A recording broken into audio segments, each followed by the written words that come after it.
Всем привет! Я сейчас нахожусь в центре города Львова, откуда продолжаю серию своих роликов. Сейчас я в центре города и обращу ваше внимание, что когда вы ходите по исторической части этого города, нужно не только смотреть под ноги, но обязательно поднимать глаза вверх, и тогда вы увидите целое море интересных элементов, домов, украшений, и это порадует ваш глаз. Вот сейчас один из наглядных примеров. Я вам покажу одну крышу. Вот она сейчас передо мной, и выполнена она в форме турецкого шатра. Почему здесь турецкий шатер? Потому что раньше, во времена Польши, недалеко от этого места, я сейчас не могу вам его показать, стоял памятник Яну Третьему Собесскому. И как известно, он разгромил турок, и его булава как раз в этом направлении указывала на этот шатер. Так что, видите, иногда даже памятники нужно смотреть в более широком контексте. И что относительно памятника, сейчас этот памятник находится в Гданьске, как и несколько других памятников, которые перевезли со Львова в Польшу. Среди них памятник известнейшему польскому драматургу Фредра, который сейчас находится во Вроцлаве. А там, где раньше стоял памятник Фредера, сейчас во Львове находится памятник Грушевскому. Это в начале улицы Академической, или, как сейчас для современных львовян, это проспект Шевченко. Сейчас мы с вами приближаемся к известному фонтану во Львове. Вот он перед вами. На фонтане стоит Матерь Божья, фигурка Матери Божьей. И вокруг этого фонтана всегда собираются люди и молятся. Вот так он выглядит сейчас. Видно, в военное время его вот так вот как-то обстроили. Вот напротив памятника дом с шатром, о котором я вам рассказывала. Покажу вам еще с этого ракурса.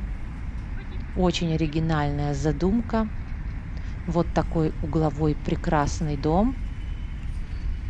И вот на таком островке находится этот фонтан. Дальше у нас 100-метровка, городская клумба. Вот хочу вам показать старую аптеку. Она здесь всегда была во Львове со старинных времен. Посмотрите, какая мебель. То, что удастся показать, покажу. Но сейчас это закрыто. И что здесь будет, неизвестно. Как же печально. Это же просто не аптека, это музей. И такие места нужно сохранять как зеницу ока. Это визитная карточка Львова. И очень жаль, что вот так это все сейчас выглядит. И уже ни одна аптека во Львове вот так осталась, так закрыта и переоборудована неизвестно во что. А вот здесь еще один момент. Раньше здесь был какой-то дом, который сгорел. И долгое время эта территория пустовала. И сейчас я вижу, что что-то строят, но не в стиле центра Львова, как и вот это здание, которое просто уничтожило центральную площадь. Здесь был банк, потом вижу банк. Я бы, честно сказать, была бы моя воля, это все отсюда убрала, потому что это уродство, которое просто, не знаю, для меня как бельмо на глазу. Вот перед вами гостиница «Жорж», которую еще во время Польши построили. Это была одна из самых лучших и известнейших гостиниц города Львова.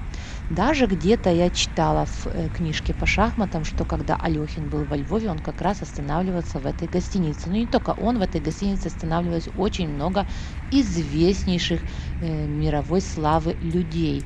Но и сейчас эта гостиница тоже называется «Жорж». Очень красивая, очень элегантное здание в центре города. как и многие дома, которые находятся здесь. Но, конечно же, за исключением тех двух, одного, которое уже построили, и другое, которое сейчас строится. Это просто катастрофа. Вот еще одна старинная аптека. Здесь, видимо, что-то переоборудовали на современный момент, на современный лад, но также и оставили старые элементы, и это очень и очень хорошо. Здесь такие движущиеся фигурки, и люди останавливаются и смотрят. Экспозиция меняется.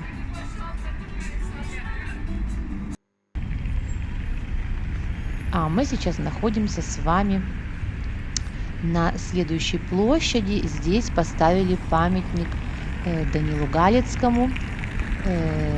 Тут он называется «Король Данила». В истории он вспоминался как князь Данила Галицкий, но сейчас он называется королем. Вот это основатель города Львова. Он основал город Львов и подарил его своему сыну Льву, и поэтому название города звучит Львов. Вот такая площадь, памятник сюда хорошо вписался и здесь хорошо смотрится. И также памятник полюбился львовянам, и я слышу, что они, когда разговаривают между собой, говорят: встретимся у коня, у коня. То есть этот памятник также уже имеет свою как бы кличку такую. И все знают, что у коня это здесь, у памятника Данилу Галицкому. Вот такая площадь. А мы идем с вами дальше от памятника в сторону костела Бернардинов. Вот то, что вы видите перед собой, это костел Бернардинов, такого как бы монашеского ордена. Вот сейчас это греко-католическая церковь святого Андрея. Вот здесь тоже памятник такой стоит перед, такая колонна перед костелом. Если кто смотрел фильм «Три мушкетера», то эти моменты вы могли здесь наблюдать, потому что многие сцены из этого фильма снимали вот в этих местах. Напротив вас видите дом, это современный дом, который отстроили, но отстроили в таком стиле, в котором находятся все остальные дома вот этого архитектурного ансамбля. А внутри находится современный торговый центр. А даже не скажешь, когда посмотришь на него со стороны. И это очень классно, когда построили современное нужное здание, но архитектурный ансамбль города сохранили на все 100%. Я просто в восторге вот от таких построек, а не от тех, которые были на той площади, которые напротив гостиницы Жоржа, которые я вам показывала. Уродины, которые просто портят весь Львов. А как вы считаете? Напишите мне в комментариях.